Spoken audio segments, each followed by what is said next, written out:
Le terme Pesser vient du grec pesos, qui veut dire soutien en français. Historiquement, on retrouve l'utilisation du pesser chez les Égyptiennes qui fabriquaient leur pesser avec des feuilles de papyrus. Et puis au Moyen Âge, on retrouve des pessers avec des pelotes de laine, du cuir. Et au fur et à mesure, il y a encore une évolution. Avec la découverte du caoutchouc au XIXe siècle, les pessers ont été fabriqués en caoutchouc d'abord, puis dans les années 50 est apparu le plastique, ensuite le latex, qui est un matériau qui a quelques inconvénients puisqu'il est poreux, il peut générer des allergies.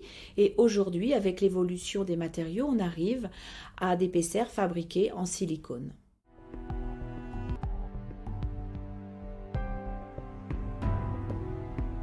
Donc le mode d'action des pessers est double.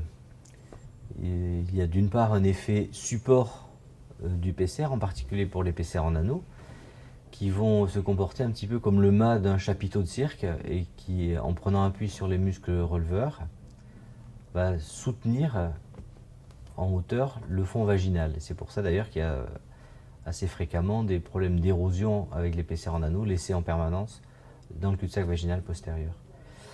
Le deuxième effet possible, qui va concerner non pas tant les pessers en anneau que les pessers cubes ou les pessers de type donut par exemple, va être un effet volume. L'effet volume va permettre, en plus du support, d'avoir un effet de frottement sur les parois vaginales et ainsi de diminuer le risque d'extériorisation du pesser à l'effort en particulier. Donc sa forme, c'est un anneau donc en silicone et il sert à soutenir les organes qui ont tendance à descendre. Alors plus préférentiellement, soit le col de l'utérus qui descend, soit la vessie qui descend. Donc vessie qui descend, ça s'appelle cystocèle. Col de l'utérus qui descend, ça s'appelle hystéroptose. Et il peut y avoir également les deux structures qui descendent en même temps.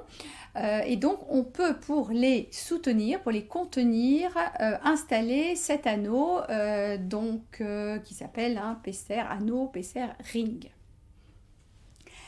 Donc si ce type de pesser en forme d'anneau, ring, ne convient pas, il ne tient pas, eh bien on va essayer, donc en deuxième intention, on va essayer une autre forme de pesser, donc par exemple le pesser dit donut.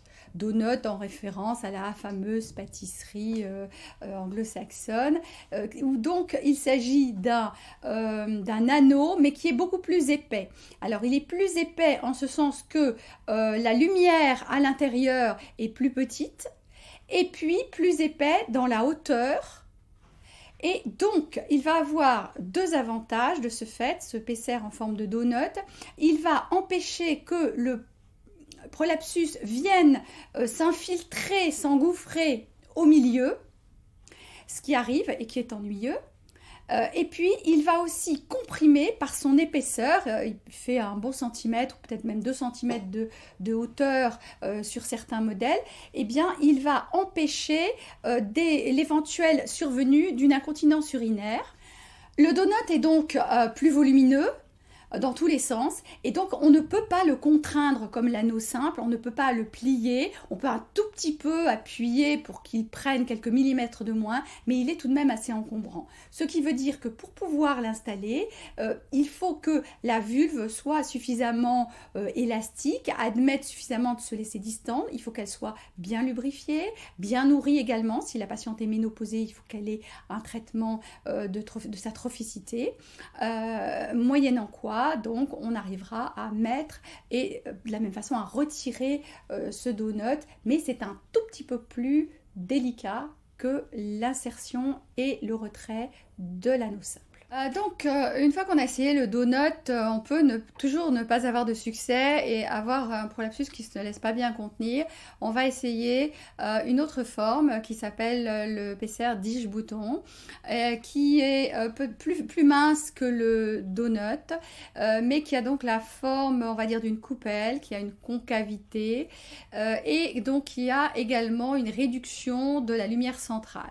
Donc, un petit peu même indication, c'est c'est-à-dire impossibilité pour le prolapsus de venir s'engouffrer au milieu, et puis un certain degré de pouvoir mieux retenir un prolapsus qui ne se laisse pas maintenir par un anneau simple. Je dirais que le choix entre le donut et le dish-bouton est un choix empirique. Je pense que ce n'est pas un choix de départ. C'est vraiment une fois en situation et que peut-être le dish permet de mieux s'adapter sur des vagins qui ne seraient pas forcément très longs. Donc, ce Pacer dish-bouton permet l'installation d'un Pacer dans des cas où le donut n'aura pas été possible parce que le vagin n'est pas tout à fait assez profond et que, par ailleurs, le Pacer anneau ne tenait pas. D'après ce que je viens d'expliquer, il est indispensable que la patiente ait un col utérin pour pouvoir installer ce type de Pacer anneau. Alors, ce col utérin, je l'ai dit, peut être descendu en situation de ptose, il peut être descendu, mais il faut qu'il existe. L'intérêt de ce Pacer cubique, 2 tailles en une, est qu'elle couvre 80% des cas cliniques des prolapsus de nos patientes. Ainsi, nous pourrons proposer beaucoup plus facilement ce Pacer en première intention. D'autre part, l'intérêt de ce Pacer cubique est que la patiente va être actrice de son Pacer. C'est un Pacer qui va être mis le matin et retiré le soir, ou bien m'être mis à la demande selon l'activité de la patiente, selon ses difficultés, selon ses activités, et la patiente sera la propre actrice de ce Pacer. D'où l'intérêt d'éviter des infections, d'avoir la possibilité également un jour de le mettre et de ne pas le mettre le lendemain si la patiente ne présente pas une activité qui risque d'être délétère sur son périnée. L'intérêt de ce Pacer cubique est qu'il va pouvoir être proposé tant à la femme jeune active sexuellement qu'à la femme qui a 2 enfants en bas âge, qu'elle doit beaucoup porter et qui donc sont néfastes sur son périnée et le risque de prolapsus, ou bien à la femme encore ménopausée et voire même à la femme très âgée.